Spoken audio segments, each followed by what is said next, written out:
వేదికమైన ఉన్న పెద్దలందరికీ పేరు పేరున నా హృదయపూర్వక నమస్కారం. మన పార్టీ ఏ కార్యక్రమం చేసినా ప్రభుత్వ కార్యక్రమం చేసినా కార్యకర్తల్ని కలిసిన తర్వాతనే ఆ కార్యక్రమం ప్రారంభించాలని 2024 ఎన్నికలు గెలిచిన తర్వాత మనం నిర్ణయం తీసుకున్నాం. దాని వెనకాల ఒక ముఖ్యమైన ఉద్దేశం ఉంది. దశాబ్దాలుగా ఎత్తిన పసుపు జెండా దించకుండా మడమ తిప్పకుండా తెలుగుదేశం పార్టీకి కంచుకోట్ల కాపలా కాసిన ప్రతి కార్యకర్త చెమట ఉంది. వేదికమైన ఈరోజు మేము అందరం నుంచోగెళ్తున్నామంటే దాని వెనకాల మీ కష్టం ఉంది. మనకి ప్రతిపక్షం కొత్త కాదు, కానీ 2019 నుంచి 24 వరకు ఒక సైకో 1 పాలన చూసాం. బయటికి వచ్చి మాట్లాడాలంటే గేట్లకి తాళగట్టారు. నేను ప్రజల తరపున కార్యకర్తల తరపున పోరాడితే నా పైన 23 కేసులు పెట్టారు. ఎస్సీ ఎస్టీ కేసు పెట్టారు, చివరికి అటెంప్ట్ మర్డర్ కేసు కూడా పెట్టారు. నేను యువగలం పాదయాత్ర ప్రారంభించాలనుకున్నప్పుడు జియో 1 తీసుకొచ్చాడు.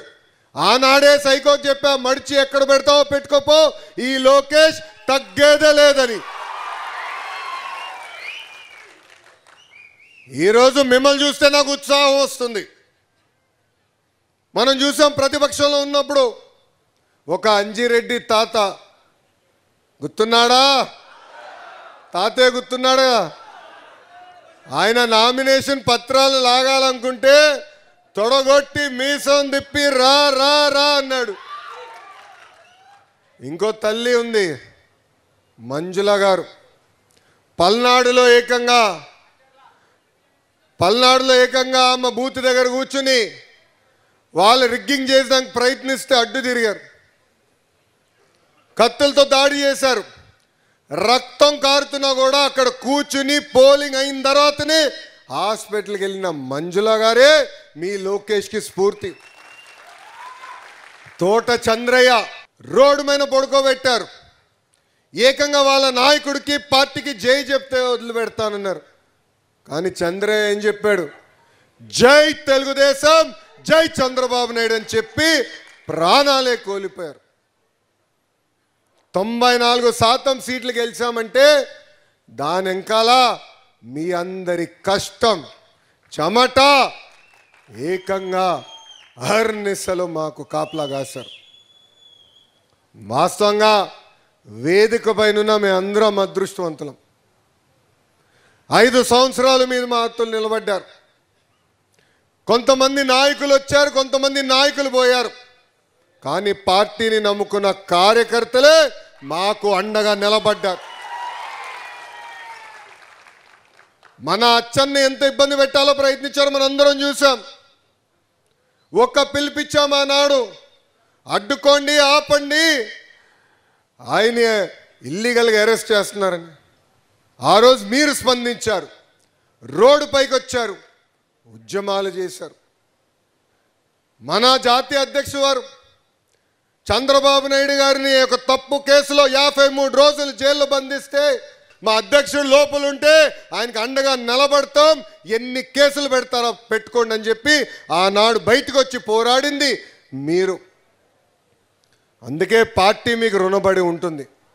నేను ఎన్నోసార్లు చెప్పా, విశ్వవిఖ్యాత నరసార్వభౌమ స్వర్గీయ నందమూరి తారక రామారావు గారు ఏ ముహూర్తంలో పార్టీ స్థాపించారో నాకు తెలియదు, కానీ ఇంత అద్భుతమైన కార్యకర్తలు నా ఒక్కడికే సొంతం.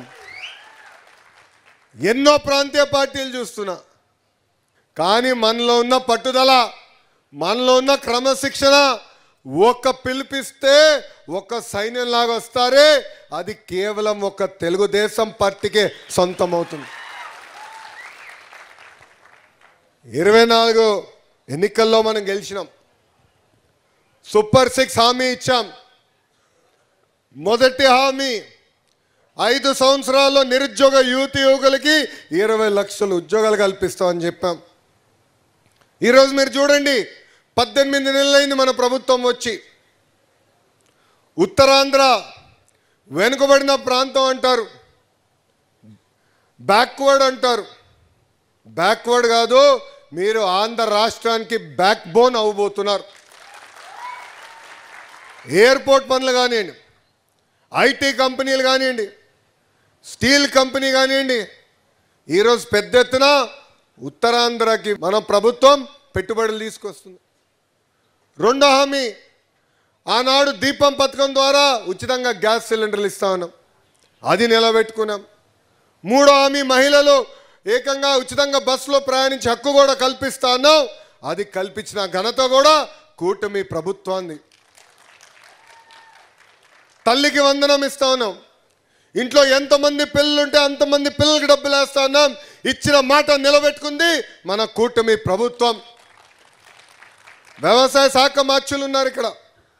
అన్నదాత సుఖీభావ పేరుతో కేంద్ర ప్రభుత్వం ఎప్పుడు డబ్బులు వేస్తుందో ఆ రోజే మన ప్రభుత్వం కూడా డబ్బులు వేస్తుందని హామీ ఇచ్చాం. రెండో విడత కూడా మనం విడుదల చేశాం. అంటే ఎన్ని ఆర్థిక ఇబ్బందులున్నా ఇచ్చిన హామీ మనం నిలబెట్టుకుంటున్నాం.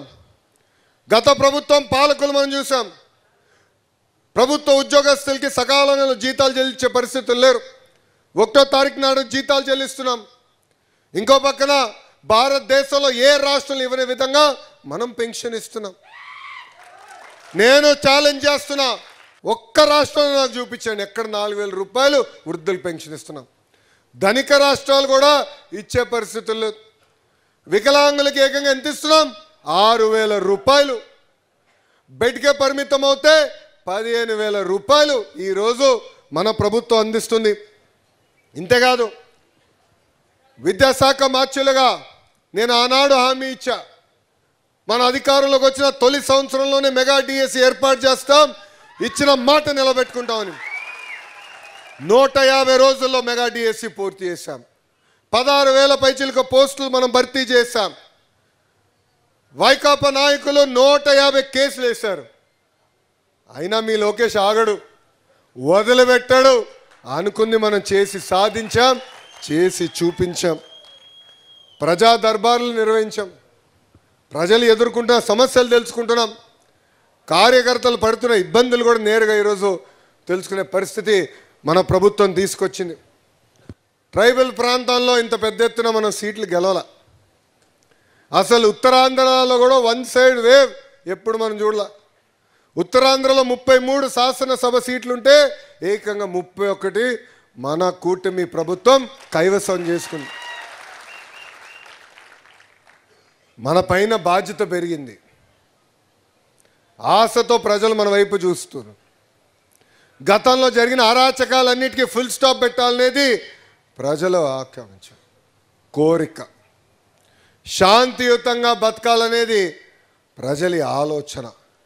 ఇది ఇక్కడున్న మనందరం గుర్తుపెట్టుకోవాలని ఈ సభాముఖంగా కోరుకుంటున్నాం.